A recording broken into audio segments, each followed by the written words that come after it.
Ladies and gentlemen, good evening and welcome.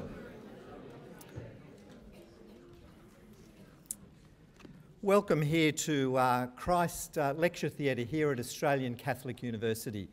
And my name is David Hall, for those who I do not know, and I welcome you here to Australian Catholic University as the Dean of the LaSalle Academy here at the university.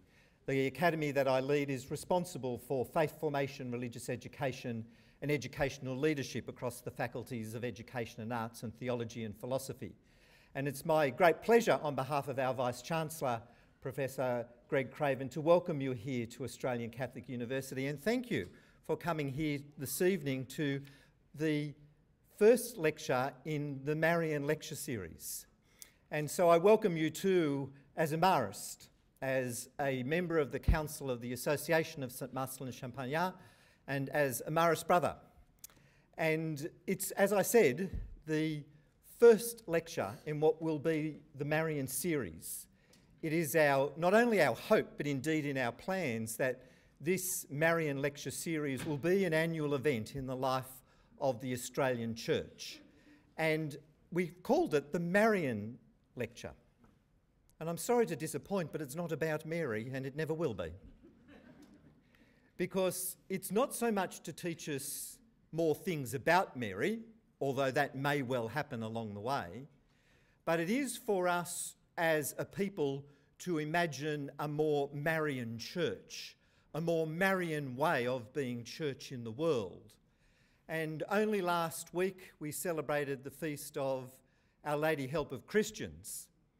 And some 16 years previously on that feast day in St Mary's Cathedral, when Archbishop Francis Carroll was president of the Australian Catholic Bishops' Conference, he gave a homily to his brother bishops and those other present on that day and said, "The church is too Petrine and it needs to be more Marian."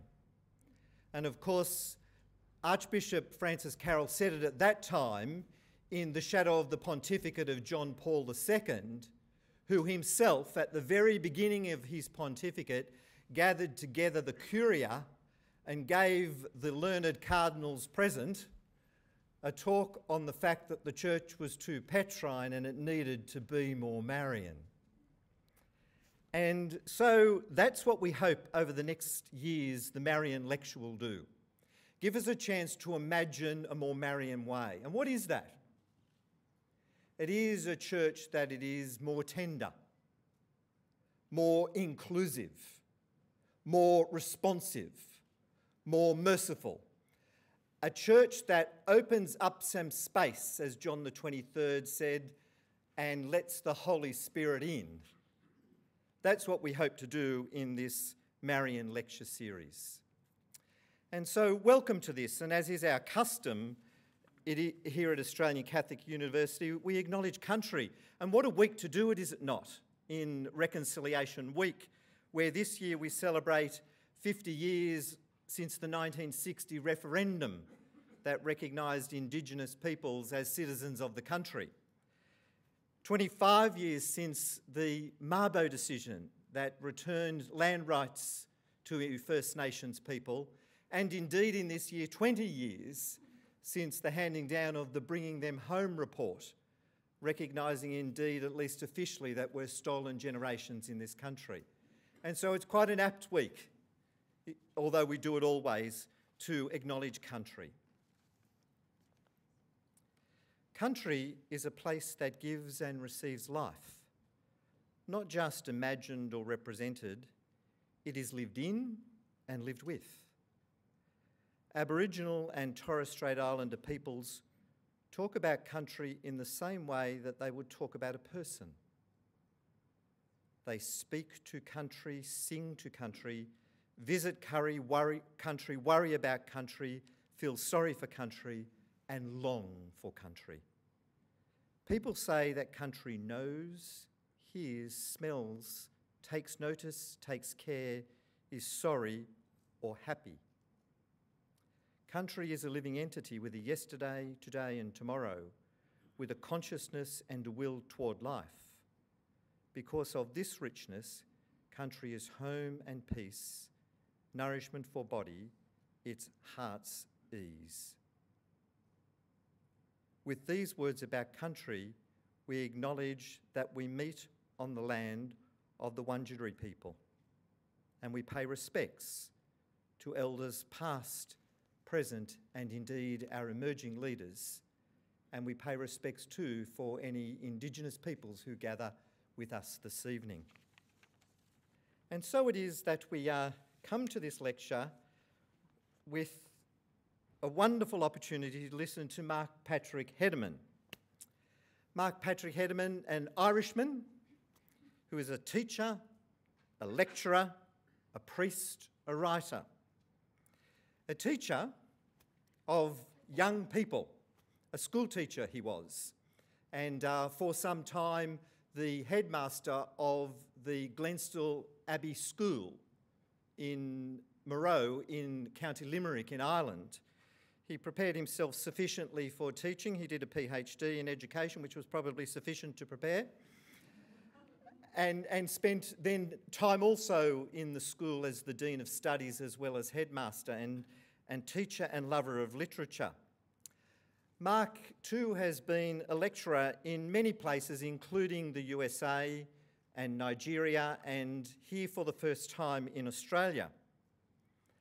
As a priest, he was the 5th abbot of Glenstal Abbey and served as the abbot of Glenstal for 8 years and is subsequently enjoying the years when he's not abbot.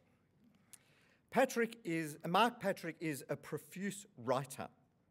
He began writing books in 1999 and wrote a book every year for the following 10 years. That's not to talk about the articles and the interviews. And his books were ones of interesting and evocative titles. The one that is the name of this evening's lecture, Underground Cathedrals, but others like Dancing with Dinosaurs, a documentary book on the Marist brothers. He wrote also a book, The Boy in the Bubble, that explored education as relationship, or another, Kissing the Dark, which some thought was called Kissing in the Dark, and therefore it became a bestseller.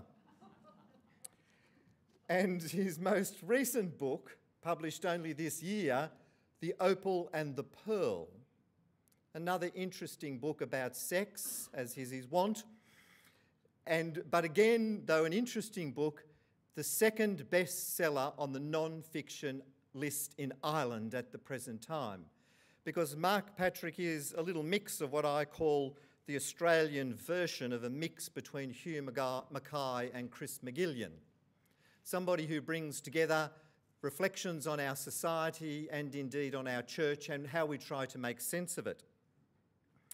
It is interesting, though, in all the things we could say about this speaker, I think the true understanding of him is in the introduction to his most recent book.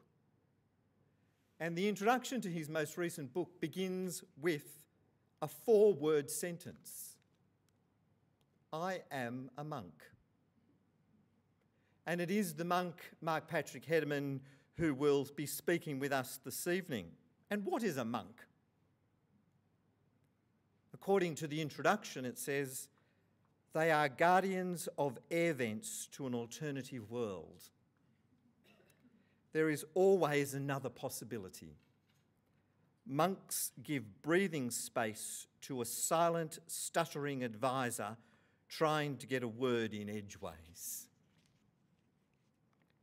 Monks develop a capacity to understand in a certain way.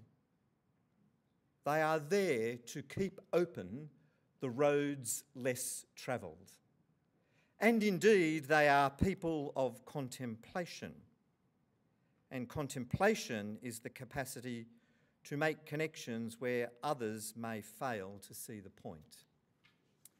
It's this monk that we have called to be the person who would give the first lecture in the Marian Lecture series. And so, ladies and gentlemen, would you welcome Mark Patrick Hedderman.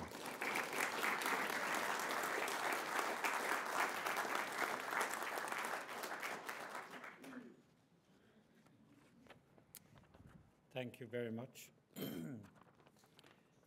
My talk is about how the Holy Spirit, in spite of appearances, manages to lead us at all times, so that even when the established church, as we know it, seems to be crumbling, the Holy Spirit is busy in the underground cathedral, establishing new ways of serving the Lord.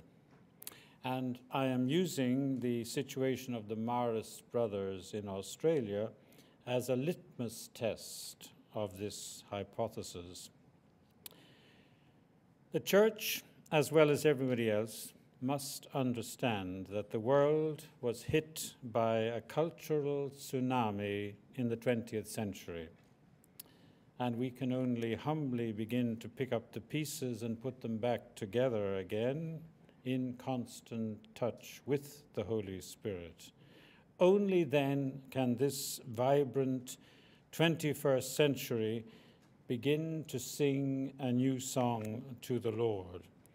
The Marists were founded to undertake such a task, to share in Mary's work, to sing a new Magnificat, actually to be Mary. Their constitutions speak of sharing in the motherhood of Mary, of bringing Christ's life to birth and nurturing its growth. And every century is a new opportunity for such incarnation, such visits of the angel Gabriel to those who are willing to become vehicles for the Holy Spirit. And never was a century more in need of a theotokos. So, when the Holy Spirit needs to take extravagant and unheard of initiatives to salvage a particularly critical situation, can that Holy Spirit rely on you? Mary was asked to become an unmarried mother at a time when punishment for adultery was stoning to death. How far would you be prepared to go, and what would you be prepared to do? Or are there certain no-go areas, limitations, restrictions, caveats attached to your commitment? You are called to be streams of living water in a land that sometimes is almost synonymous with drought. We have come to the sense, Les Murray suggests, which the Aborigines had before us, that after all human frenzies and efforts, there remains the great land. As George Johnston wrote, nothing has yet happened in Australia which stands out above the continent itself. We know in our bones that the land is mightier than we are, and its vast indifference can drive us to frenzies of desecration and revenge.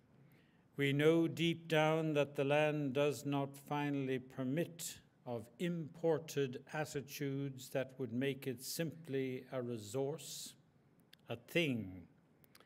It has broken too many of us who tried to make such attitudes fit in. Unlike North America, it is not a vaster repeat performance of primeval Europe, a new northern hemisphere continent with familiar soils and seasons into which a liberal variation on inherited European consciousness might be transplanted with prospects of vast success. It is something other, with different laws. Like everyone else, you have to examine your past in order to evaluate your future. The Marists opened their first school in 1872, and now they have over 50 Marist schools around the country, So you could be in a position to act as midwives to a 21st century Christian spirituality. Australia del Espíritu Santo, Pedro Fernández de Queiroz called it in the 16th century when he mistook it for another landmass and named it for Spain, with all the Pacific region to the South Pole. That was the way things were done in those days when men were men. So you came with the conquerors, which means that there must be a change of idiom at this time. Poetic thinking is the way forward in destitute times. And in this sense, all art is essentially poetry. There should be a dialogue between artists and philosophers as a backdrop to Christianity's way forward in 21st century Australia, to think our way soberly into what the poetry says. Listen again to Les Murray. It is hard to resist the speculation that a decline in religious certainty has provoked an upsurge in searching and questioning, and a decline in an odd sort of anti-religious hectoring which required a firm opponent to batter against. Things have arguably gone too far for that now, and the near total divorce of state from any underlying religious ethic has produced not freedom, but a terrifying void against which comfortable old Enlightenment audacities are meaningless. It is generations since an agnostic involved any daring, and atheism tends to put one into coercive rather than generous company. More seriously, whether we believe in the soul or not, neither of these positions feeds it. We feel its hunger as a matter of experience and have nothing to feed on but our own selves. At bottom, we cannot build a satisfying vision of life upon agnostic or atheist foundations, because we cannot get our dreams to believe in them. End of quote. Surely Christianity was meant to survive the vicissitudes of whatever century, and what can we do, and what should the Church do to become a vibrant presence in this century and in this country? David Tacey suggests that despite the unfortunate baggage that they carry, spirit, soul, and God are still the best terms we have for describing the realms of experience to which art, prophecy, and our deepest intuitions continue to point. So the first thing to understand is the real miracle that Christianity survived at all. Although 2,000 years is short when compared with the history of the universe, especially the history of this continent, it is still 2,000 years significant in terms of human history. And the church which we belong to began in Jerusalem with a small group of disciples who believed in the resurrection of Jesus Christ. So many religions, political parties, businesses have thrived for a few inspiring and energetic years before they collapsed into oblivion.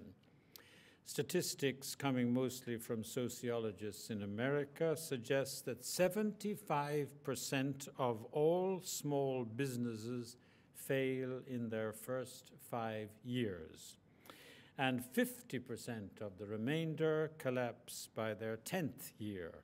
So unless your business is big and boisterous, it's not going to endure. And Christianity is no exception. Every large institution that hopes to survive on our planet has to become a sustainable corporation, and the Catholic Church, the Greek word katholikos means universal, has over 1 billion members living in almost every country in the world, and it is the oldest religious institution in existence. And that is the reason why the Roman Catholic Church became a massive institution over the 2,000 years of its existence. I have written a book called Dancing with Dinosaurs to suggest ways of negotiating such a dance partner without getting your knees capped or your toes crushed.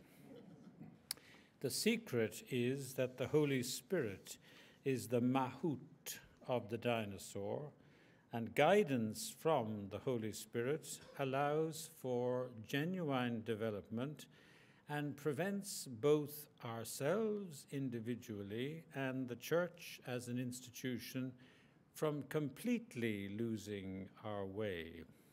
In the 300 years between the historical life of Jesus Christ and the conversion of the Emperor Constantine, the Church focused primarily on survival.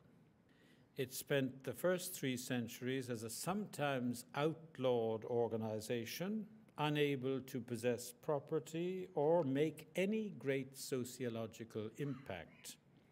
But after the ban was lifted by the emperor, the Church's private property grew quickly. Donations came from pious and wealthy people. The Lateran Palace was the first significant gift from Constantine himself, and from the 4th century, for the next 1,000 years, it was the principal residence for the popes. Now, if you go to Rome, you will be gobsmacked by the size of everything Catholic. St. Peter's itself is the very symbol of overly massive corporate Catholicism. One visitor asked what he thought of it, replied, "Well, it's certainly an improvement on Nazareth." It has markings on the floor to show where St. Paul's Cathedral in London would end, and then it has lines sneering at other pretenders in the contest for the heavyweight title of the biggest church in the whole world. And when you emerge onto the square, which could be a stage set for further remakes of Ben-Hur, you won't find Christ in Rome unless you bring him there with you yourself. An Irish proverb has it. But this is the church that we have got, and this is what we have to work with.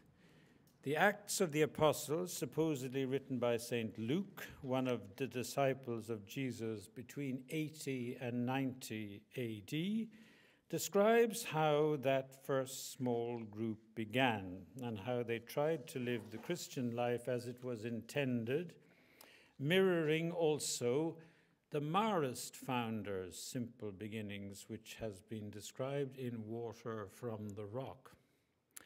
And the Acts of the Apostles has an interesting passage, chapter 5, verse 34. The disciples were about to be put to death by the authorities, and that might have meant the end of their story, but for a famous intervention by a leader of the Sanhedrin. I'll read you the passage. Then one of the council stood up, a Pharisee named Gamaliel, a doctor of the law, held in high reputation among all the people, and he asked that the apostles be put outside while he spoke as follows. Elders of Israel, take great care how you treat these people. Remember how some years ago a man called Judas, boasting that he was somebody of importance, gathered around him 400 followers. These were all slain, and his movement came to nothing. Then after him, Judas of Galilee, in the days of the taxing, who also drew many after him. He also perished, and all belonging to him were dispersed. So I say to you, stand back and let these people alone. If their movement is simply human, it will come to nothing. If it is from God, you will not be able to thwart it. And furthermore, you will be remembered as people who fought against God. This famous speech has echoed through history, and the law of Gamaliel is this: if what is happening comes from God, then do what you like. You won't be able to stop it. And we are privileged to live in such times. And if the church is to continue in its present form or in any other form, it will be the work of the Holy Spirit, and nobody will be able to stop it. The underground cathedral, which has been trying to emerge, will eventually break ground and become a home for all of us. And so, our first and most important task, each and every one of us, is to listen to what the Spirit is saying to the churches.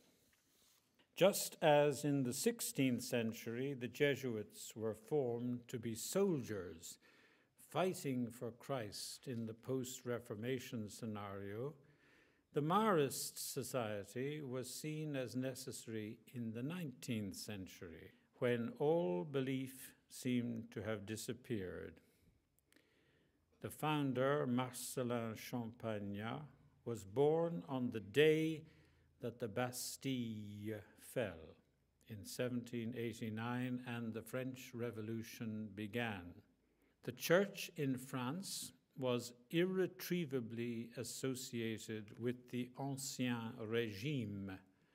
If you read Stendhal's novel Scarlet and Black, it shows how the social ladders which upwardly mobile French people could climb if they were not born to the aristocracy were the army or the church.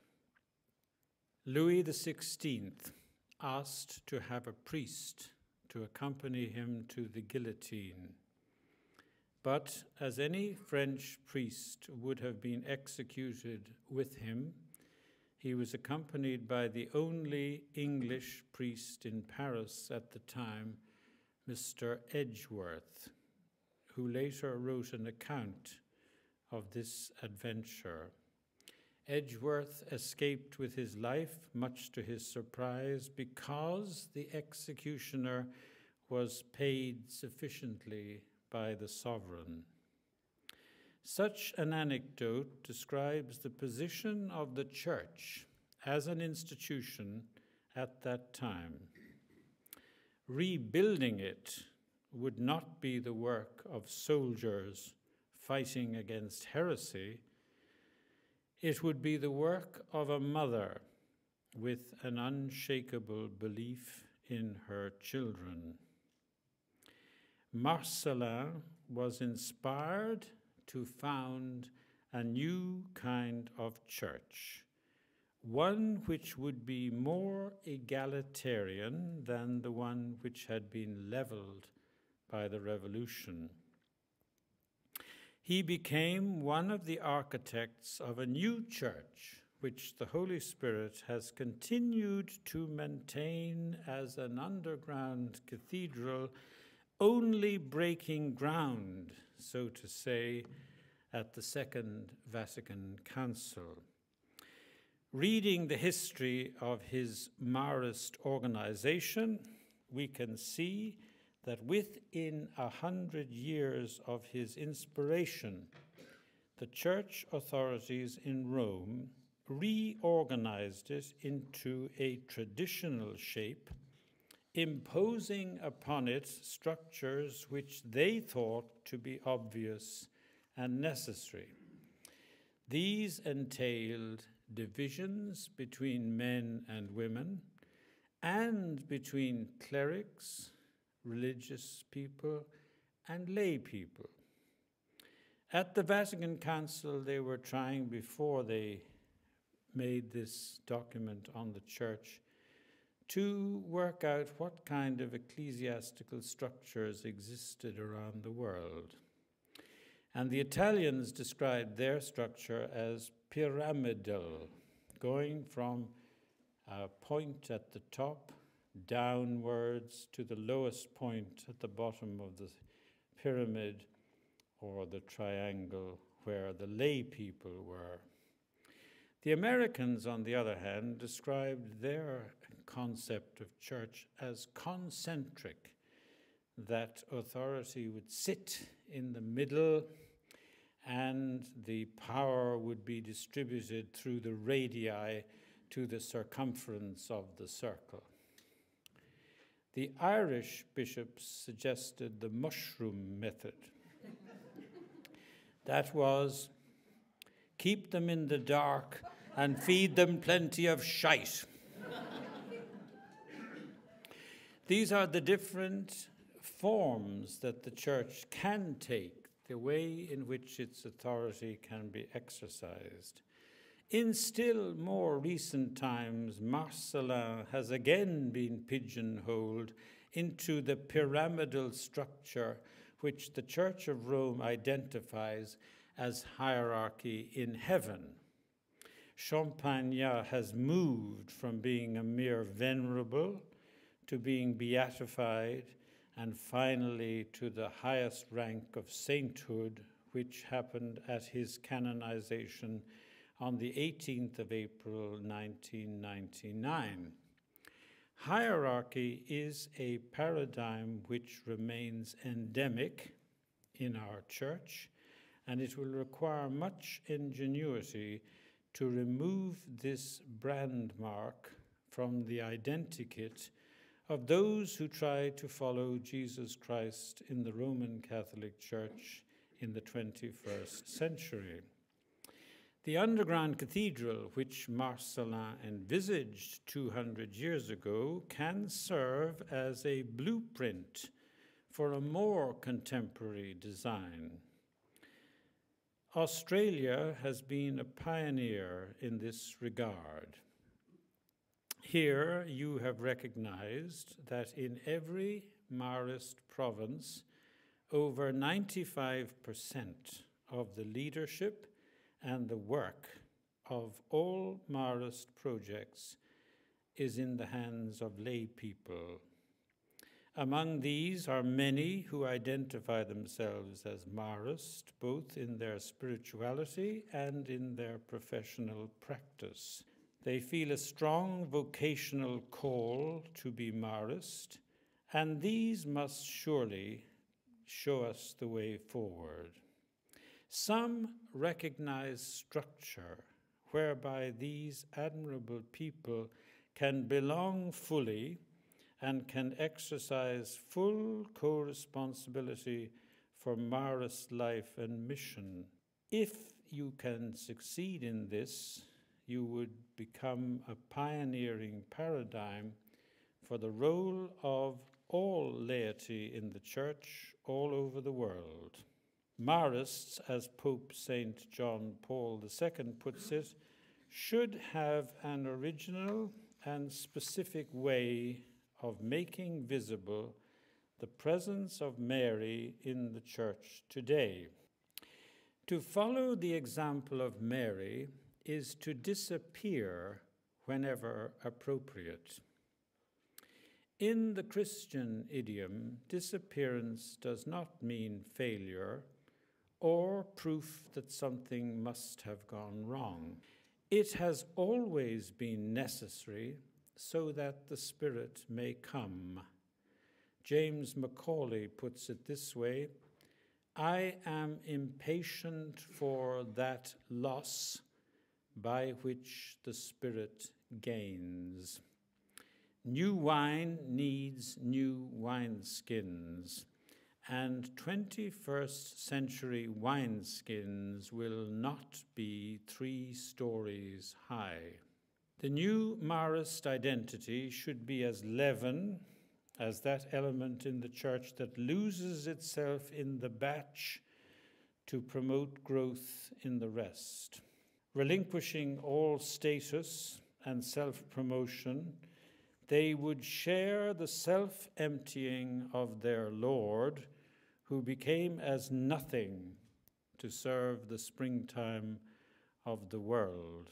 Where better for the new cathedral to take shape than in Australia, one of the most egalitarian societies in the world. Here, as I have discovered over the last 3 weeks, everyone from everywhere is a mate. So keep going with the movement you have started.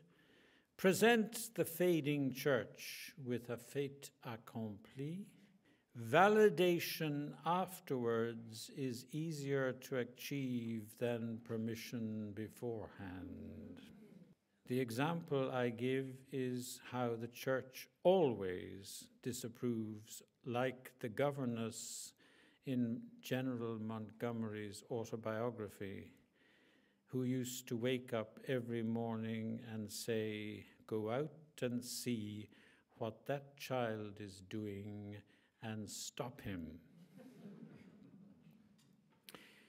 We've found it in psychology, we've found it in science, we've found it in every improvement that the 20th century made. The church disapproves until they realize that too many people are actually involved. The Cardinal Bertoni issued a statement that no Catholic should ever read or buy or sell the Da Vinci Code. Now, this was when 60 million copies had been sold and read by Protestants all over the world.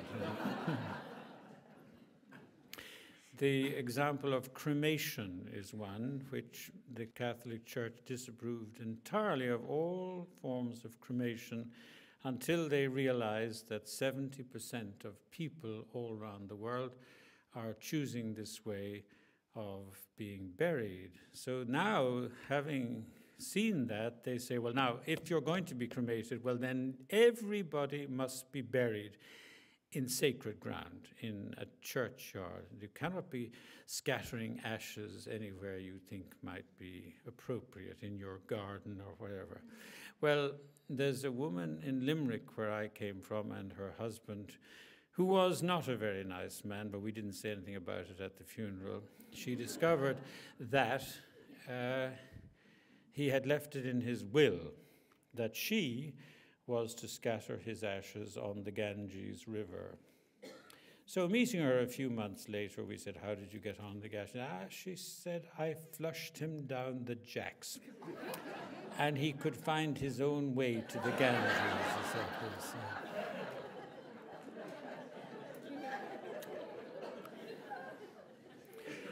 Our church is built on the principle of incarnation. God became one of us, joined us in the socio-political maelstrom of world history. So incarnation today means incorporating ourselves fully into the 21st century and not suggesting to our members or associates that they remain ensconced in the 19th century. And it is at this moment as if our world were precariously poised, metaphorically speaking, on two tectonic plates, as far as socio-political awareness is concerned. On the one hand, you have the more advanced and sophisticated cultures, such as many of us in the so-called First World, where democracy has become the accepted idiom. But you have others, and among them the Catholic Church, it seems, who in certain respects have not yet moved out of the 19th century.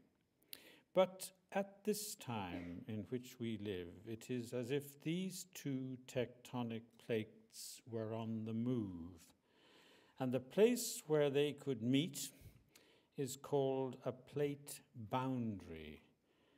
Plate boundaries are commonly associated with geological events such as earthquakes. And when previous tectonic plates separated some millions of years ago, the cliffs of Moher on the west coast of Ireland represent one half of the divide which Nova Scotia in Canada became the other, and in between the Atlantic Ocean. We may have to experience an even greater divide if the two tectonic plates I have been describing collide before the Church realizes that such danger is imminent. We need different strategies, policies, norms, and behavioral patterns to live together in harmony, not just as one island, continent, and community, but as part of an ever-expanding and at the same time interconnecting global universe. Our cultures in the past have undervalued and degraded the feminine, both as an internal part of each of us and as incarnated in over 50% of the human race registered as women. We should no longer allow such stark divisions between two genders, but should recognize the continuity in which we all share in varying degrees. Each one of us is situated somewhere along a spectrum of masculine and feminine traits and characteristics, making each of our particular identities as unique and as unrepeatable as a fingerprint. The 20th century was a crucible, and the world which has emerged from that time machine is changed and changed utterly. There is no going back. Our only way is forward. Discovery of the world of the unconscious, full acknowledgement and acceptance of the dimension of femininity, both inside and outside of ourselves, with all that that implies in terms of gender balance and sexual diversity, recognition of the immensity of scientific discovery, humble apprenticeship in a laboratory of ever-expanding technology. These are some of the characteristics required for access, capability, and survival in the new world which we have inherited. Dr. David Barker, who was responsible for the 2004 report of the Church in America, refers to the perceived wisdom that culture change takes 200 years in the Church. This, he says, is no longer an acceptable point of view. It is an excuse for inaction.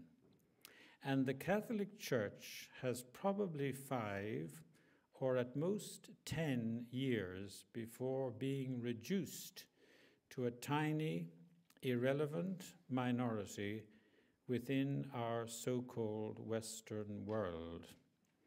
If that happened, we would then be categorized as out-of-date leftovers from a previous era, such as the Amish communities in America and Canada, who were founded in the 17th century and steadfastly refuse on principle to move into the 21st. And they have every right to do so.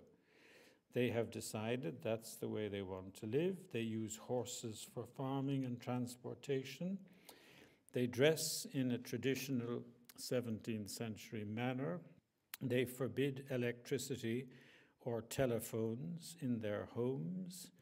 Church members do not join the military, nor do they apply for Social Security.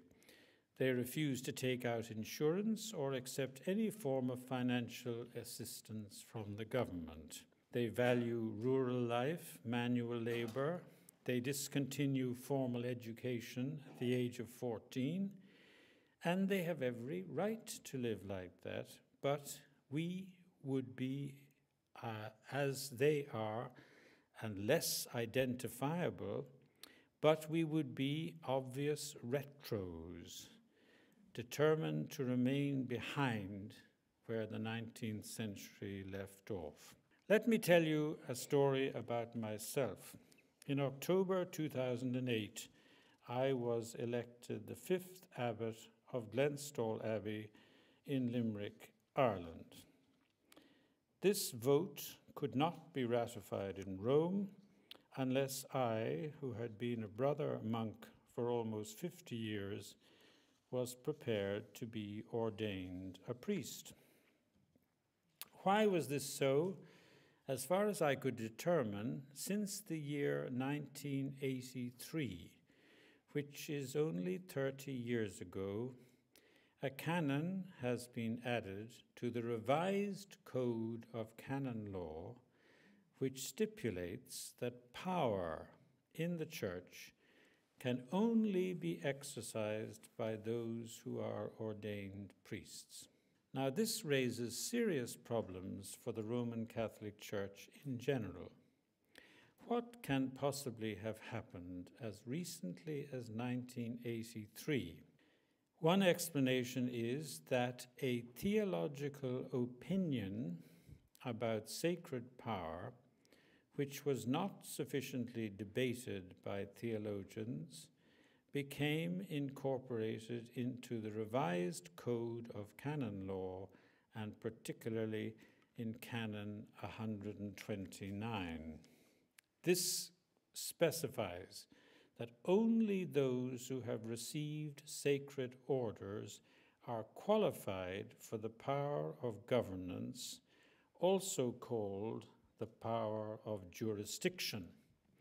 And the canon further stipulates that although lay members of the Christian faithful can cooperate in the exercise of this same power, they cannot wield it in any significant way because, legally speaking, cooperate does not mean participate. That's the view of Ladislaus Orsi, an expert in canon law, who himself attended the Second Vatican Council, which gives you some hint about what age he is now. Where this insertion into the code comes from is not clear. What is clear is that it must be rescinded. This is a matter separate and different from the question of women's ordination. What we are talking about is clericalization of the church that we all belong to. Whether priests are men or women or both, we cannot have a situation where only priests can exercise power. This amounts to a clerical oligarchy in which lay people have no say whatever in matters of legislation or governance and no real or effective participation in the running of the church. So it concerns not just lay people who might want to become Marists, it concerns the whole institute of the Marist brothers themselves. This has to change, and any ambiguities about it must be ironed out. We have to face another serious reality, which is that the word Catholic has bad press now in the 21st century because of catastrophic revelations of evil-doing by some of our members in the past. Certainly, the Church, throughout all its history, has been all too human, has committed heinous crimes, and has been guilty of far too many grievous sins, and has made too many very serious mistakes. One theologian says this way: Christians must recognize the fact that they have regularly distorted the truth of the faith of Jesus in various ways and to varying degrees over virtually the whole history of their religion. However, in spite of the aberrant behavior of many of Christianity's adherents, the truth which it embodies and which is its direct source and origin is still the truth that can save us and save our world. And by save, I mean accomplish for us, in us, through us, the highest form of life possible to imagine both now and in eternity. Marists, who are helping to bring about the changes in both the Church and the world which are necessary, might concentrate, as they have so often done, on education, a critical way of making a difference to the future. Discovery of the unconscious was as world-shattering as the discovery of America in 1492. At that time, the world of Europe had to reinvent all its maps.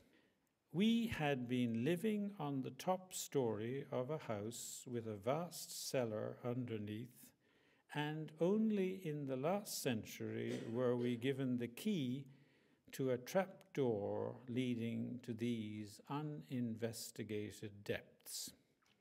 That was one whole century ago when we discovered this reality about ourselves, and still our education systems have changed not one whit from that time before the discovery was made. On top of that, there is a crisis in the area of education which few seem to recognize. Children all over the world are being sacrificed to the economic ambitions of most of our countries.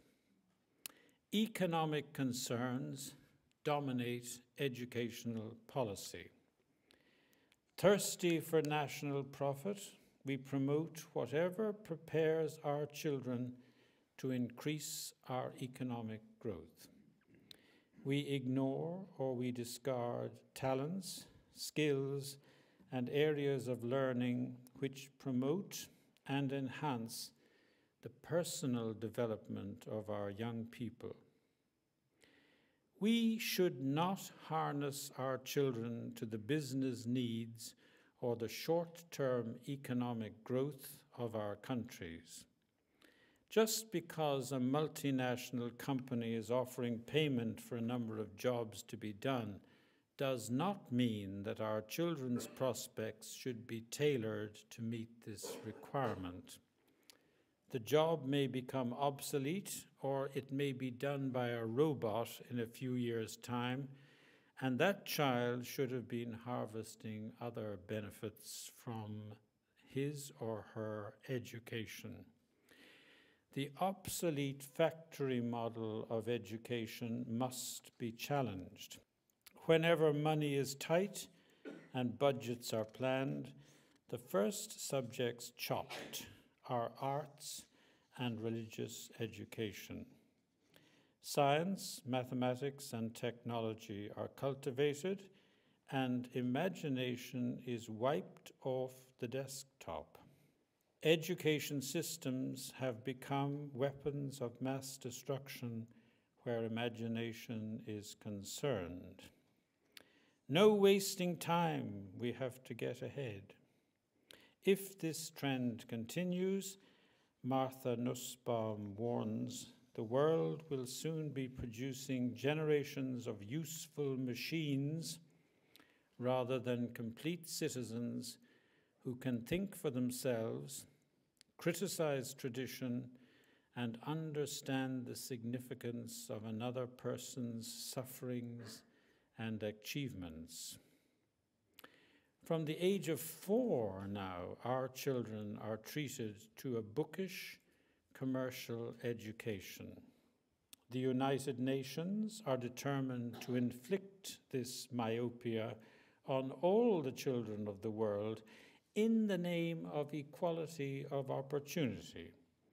In Europe, it is known as the Lisbon Agreement of December 2009, when the European Union set itself a strategic goal to become the most competitive and dynamic knowledge-based economy in the world, end of quote.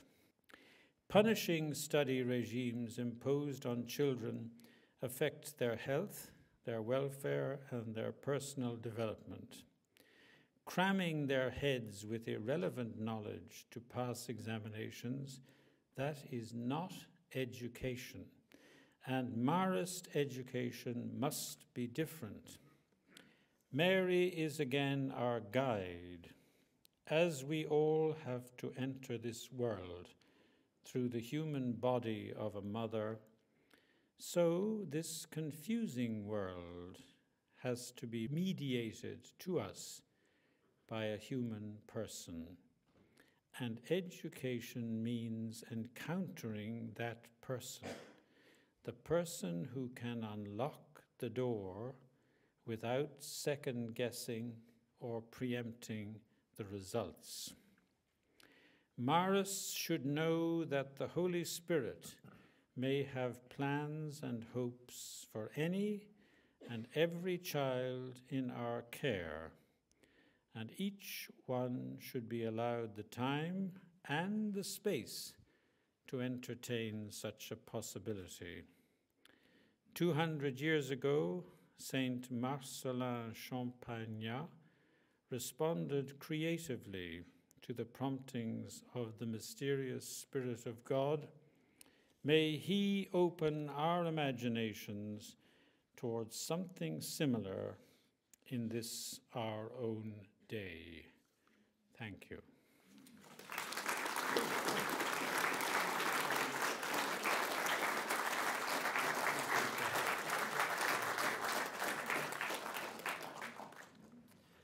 Well, wasn't that wide-reaching? From the issues of masculinity and femininity to the church, to education, to the market economy, and somewhere in there, just as I was relaxing back, another challenge. Let's just pause for a few moments of conversation with the people about you, and at the end of those few minutes, we'll take any questions that anybody has, and we'll take all of the questions, and then Mark Patrick will respond to them collectively. So just a little pause in our proceedings for a moment of conversation, and then I'll call for questions.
Yeah, yes, I understand.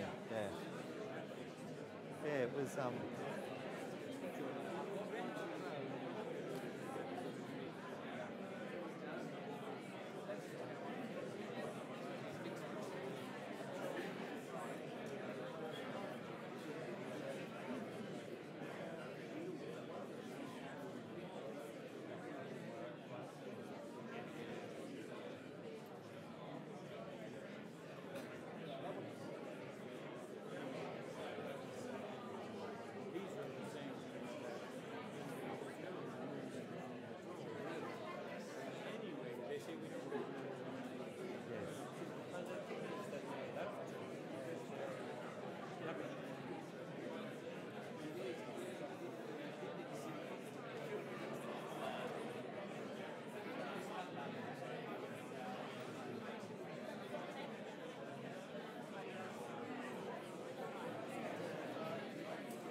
Well, thank you, ladies and gentlemen. Let's reconvene.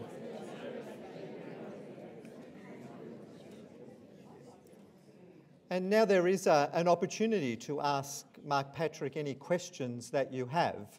And can I ask you to keep it as a question, less a commentary and more a question, if you would, please. And so let's begin over here. We have a microphone to make sure we capture you because it's difficult to get the voices here. Just over here, please, Fiona. Thank you.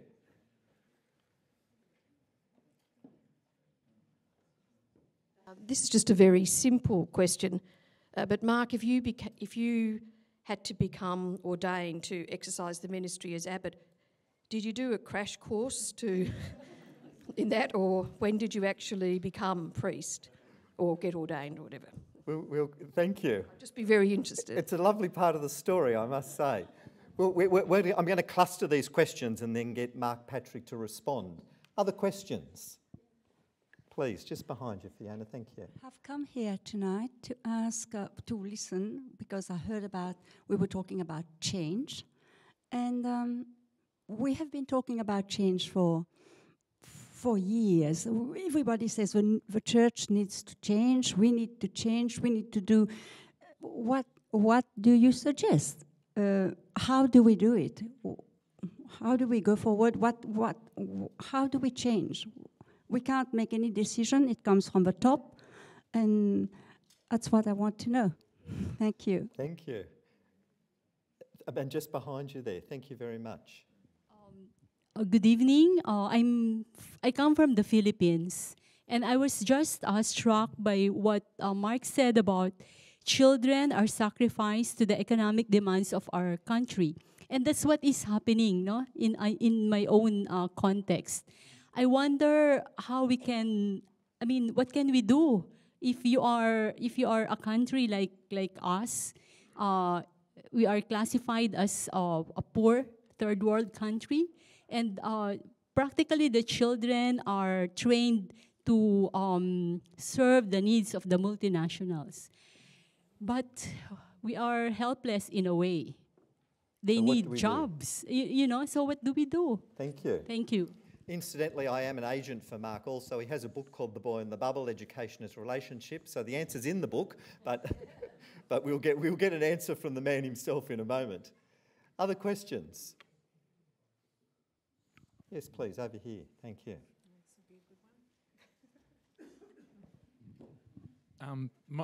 My question is just around that, the idea that we have to have a new church with a decentralisation of power is sort of what you were suggesting there. And how do we do that when so often the people who get into power and who have to then give up power there's this sort of paradigm where they're the ones that are so much bought into this whole power structure and everything like that. That's part of the kind of process of being advanced in the church. And how do we change it from our position of not having any power to do that? Yes. Does that make sense? How do we escape the vicious circle? Thank you. And yes, please, just behind there and then across the aisle. Thank you. Mark, you talked a bit about lay people, and 95% of the work that Marist do around the world due to the lay people. And we've got the association here, and you talked a bit about the power that the lay people have. So I'm just wondering, are you suggesting that lay people are the future of the church? Thank you. Mark, do you think the church will ever cede the Vatican back to Italy? Thank you. An interesting question. We might. Do you think the church will ever cede the Vatican back? Yes, back to Italy. Thank you. We might take those questions as a group there and hear from Mark Patrick in his response to them.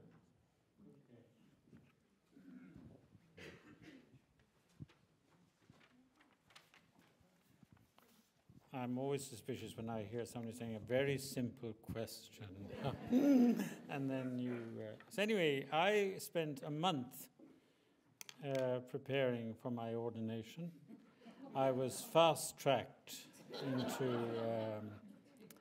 and 1 month after the election that the community did, I was ordained a priest. So I had done theology before. I had done... theology in Paris as a degree, so I had a degree in theology, so I presume that counted a bit. But I noticed that there was an abbess who was elected at the same time as myself, and she wasn't rushed to Rome to become...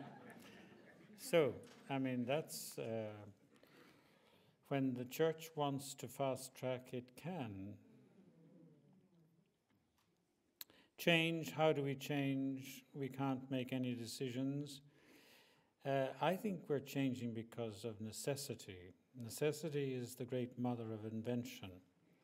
And the church is crumbling as it used to be, and there are no people coming forward to be ordained, and lay people are taking over all the various works that are. So, of course I see the future of the church in...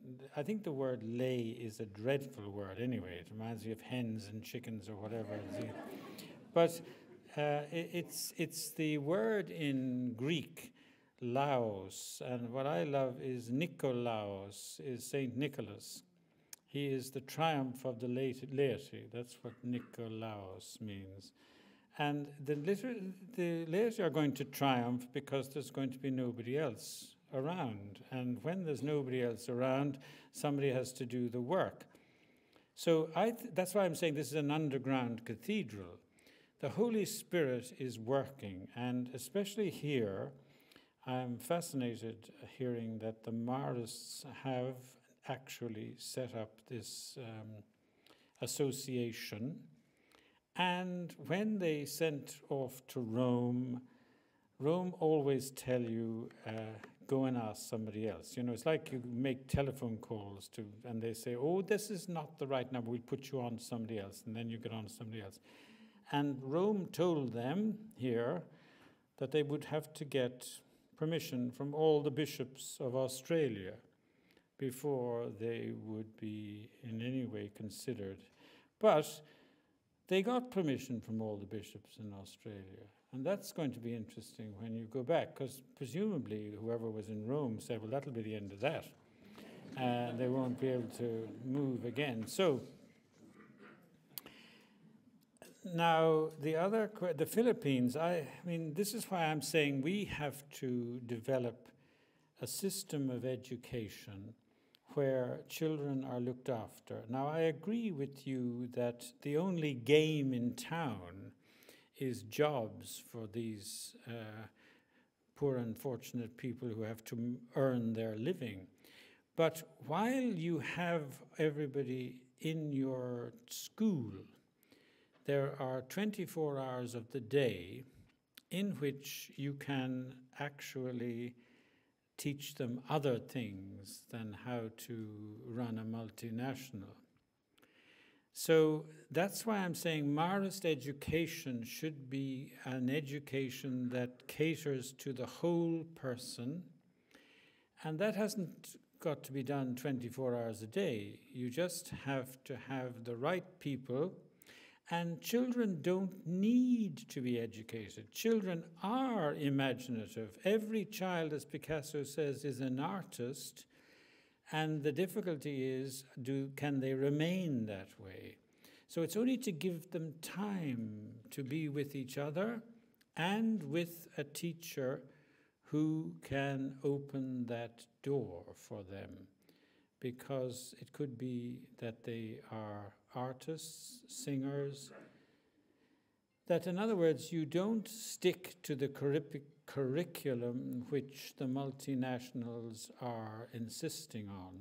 That can be done, and it's useful, you know, I mean, we all have to, but recognize also that children, I believe now, from the age of 1.5, are competent in technology. I mean, the children have iPads and all that. So in schools like the ones I have, you have idiotic teachers who never saw an iPad or a computer until they were 40 years of age, saying, sit down there now and I'll show you how to turn this on, you know. And the children are saying, you know, like, I'm sure many of you have the experience that they say, Nana, are you really so thick that you can't do what I can do in exactly 2 seconds? So education now becomes working with people, that those children know more about technology than I'll ever know. So I learn from them rather than they learning from me. So we're changing the whole system, and not only that, but their brains are changing, because our brains are actually adaptable. And depending on the environment in which you were born and the stimulation that you receive, they have a different structure and kind of brain to the one we had when I was young. So all I'm saying is that Marist education would be one where we do all those subjects because they're useful, but as well as that, we give them time to exercise their own imagination. So the person, to my mind, who has done more for imagination in the 20th century is J.K. Rowling. Harry Potter. You see, the children don't need a seminar on how to read Harry Potter. They take to that like ducks to water. And so they know, they have their own imaginative way. And the difficulty is that once they go through the system that we have invented for them, they lose that, and thinking outside the box, when they are finished with the dreadful education system that we have inflicted on them, they're no longer imaginative. They're no longer. Now, there's a wonderful example is a mother who brought her child to this doctor because the child wouldn't sit down and listen to the teacher who was blathering away from the desk. The child was jumping up and down and running. And they said, there's something wrong with that child. You know, must have this new disease, which they talk about, ADHD, you see? And then you give them Ritalin, which means that they become zombies.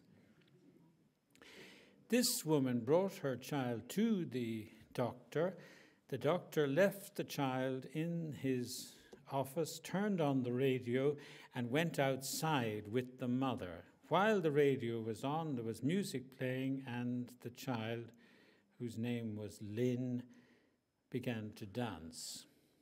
And the doctor said to the mother, "There is nothing wrong with your child. She is simply a dancer." And that child is Lynn Barber, who's the choreographer for Cats and for the longest musical theatre in New York, the Phantom of the Opera. She did all the choreography with that, so that once the child actually is doing what they really are loving and passionate about, then you can become a multinational yourself. So all we've got to do is let the children speak, find out what they want to have as their introduction to this world, and not ourselves be slaves to the curriculum, you know. Even though we do have to get them to do the required examinations that will allow them to have a job, there's more time than that, and there's more space. It's a question of us taking charge of the curriculum ourselves and saying, okay, we'll give a certain amount of time to that, but the rest of the time we're going to let them paint, and we're going to let them play with each other, and we're going to let them exercise their imagination. That's what I'm saying. So that's the second one. Then change, how do we change? I'm afraid we have to change. That's all about it. How do we make any decisions because we haven't got any power? We just do it. And when, you know, there's a wonderful scene in Spain when the King of Spain was playing billiards with his butler, and the revolution occurred, and the hordes were climbing over the walls and into the castle where he was, and he looked out the window and he said, "Have those people got permission to be in here?" You see? So we're in a situation now where the church is no longer, I mean, we talk about, for instance, the situation of condoms in the church. When the Pope Paul VI issued Humanae Vitae, well, in Ireland, I don't know how it happened, but suddenly every family in Ireland used to be 13 children or 12 children, and then overnight they only had 2 children or 3 children. Now, of course they weren't using condoms, I mean, let's face it, but there was a difference. There was an old woman, she lived in a shoe. She didn't have any children. She knew what to do. So things change and we move on with it.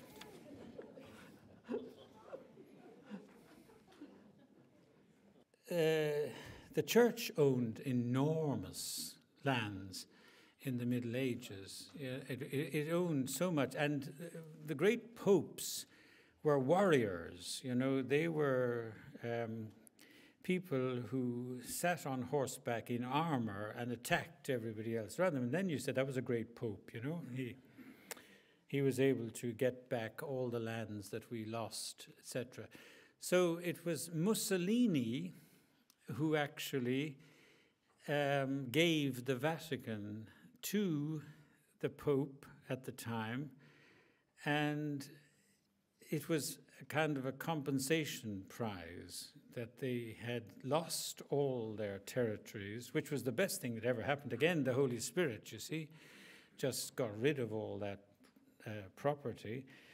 And so then they were given this little enclave, and the Vatican is now a separate state of its own. But, I mean, Vatican II, the match was played at home. And as soon as everybody left, then they began to interpret everything. So will they give back the Vatican to Italy? Absolutely, no question of it. They'll hang on to it as much as possible because it's the only thing we've got left. I mean, it's our only, we had the whole of Italy at one point, and Avignon, and all kinds of other places. So, I mean, that's the structure we're dealing with. Apparently, There are 1.2 billion Catholics in the world, but the Vatican has as many personnel as the mayor of Birmingham has for running his particular little state. So it's actually quite small. And I mean, the point, I think, is that they are being overwhelmed by what's happening in technology. You know, my goodness, the secrecy and all the ways in which in the past, I mean, the example I give, which I think explains how different the world is now, is that my mother was American, and she came to Ireland in 1936. And when she arrived, she was studying at a university in Dublin. Every single person in America knew that the King of England was having an affair with Mrs. Simpson.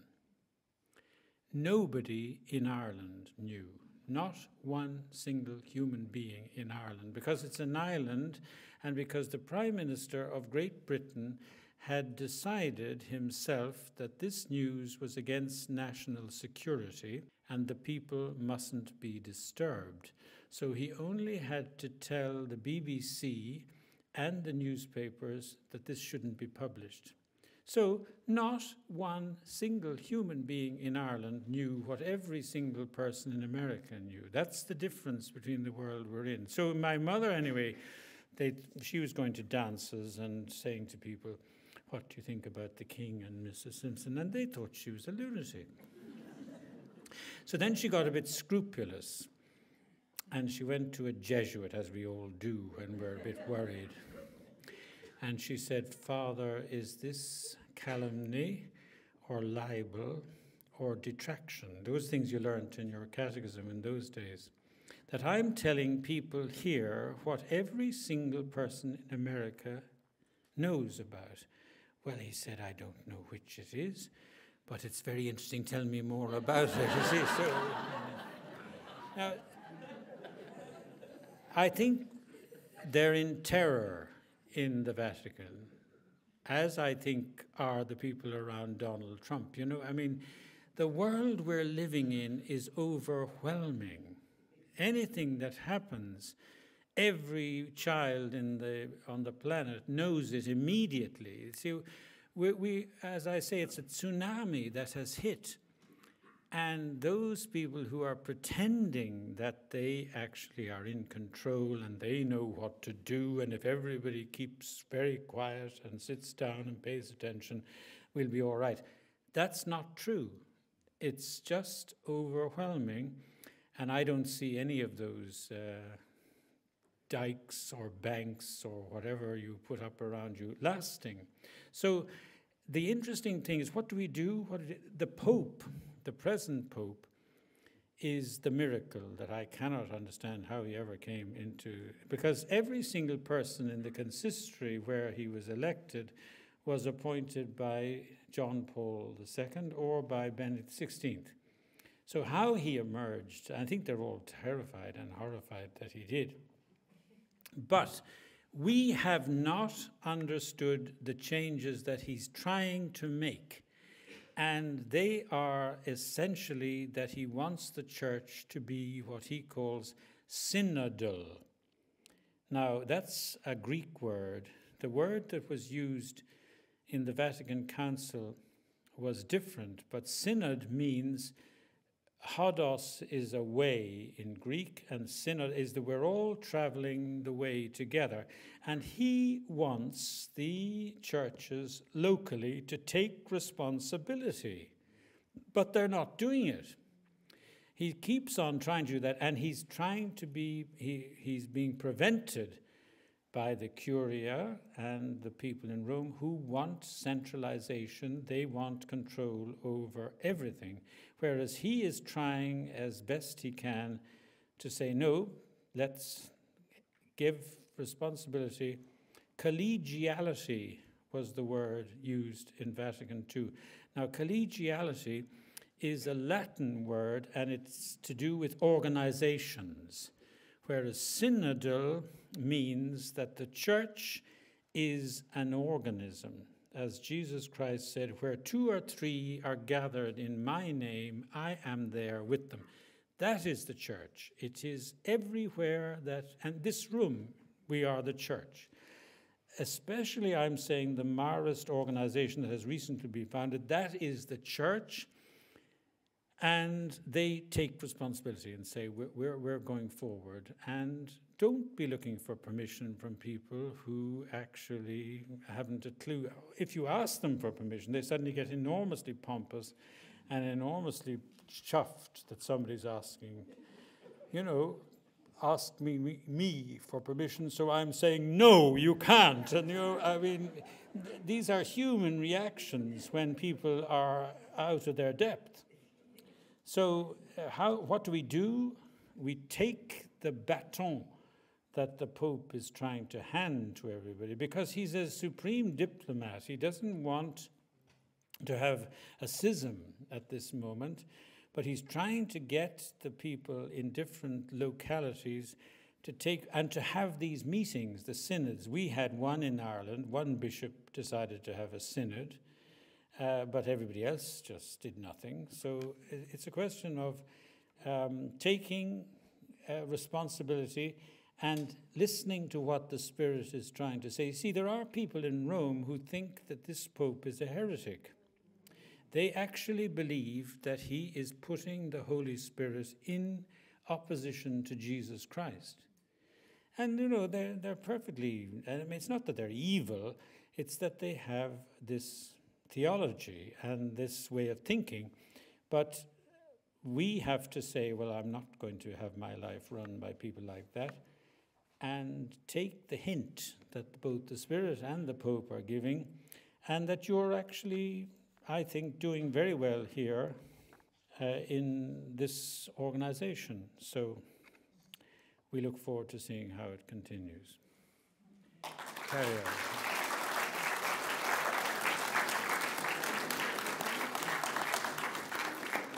You could keep listening, couldn't you? And unfortunately, we've run out of time. I would have loved to have given more opportunity for that.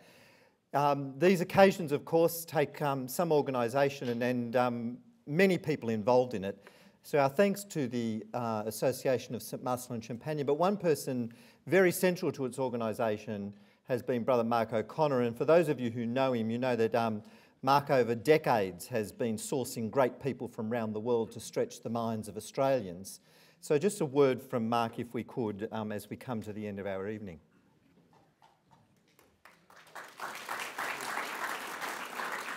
So just very briefly, thanks to ACU for their generosity in giving us this facility and for their help, and especially to David in his role at ACU, but also as a Marist for emceeing tonight. Thank you to the Marist team, from the formation team, association people, all sorts of people who prepared the welcome and the registration and the catering and all of that. And finally, thank you to Mark Patrick. I think you'd all agree he's a man of charm and a man of humour and a man of wit, a man of depth, but above all, a man of the Spirit. And we thank him for giving us and putting us in connection with that Spirit that is our future and our hope. So thank you, Mark. Yeah.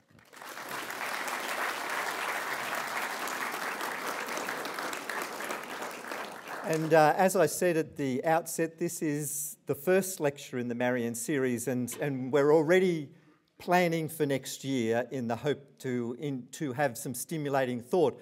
I met Mark Patrick for the first time when I was studying in Chicago with one of the monks from his abbey, and he had just been ordained, so he actually looked holier upon his arrival.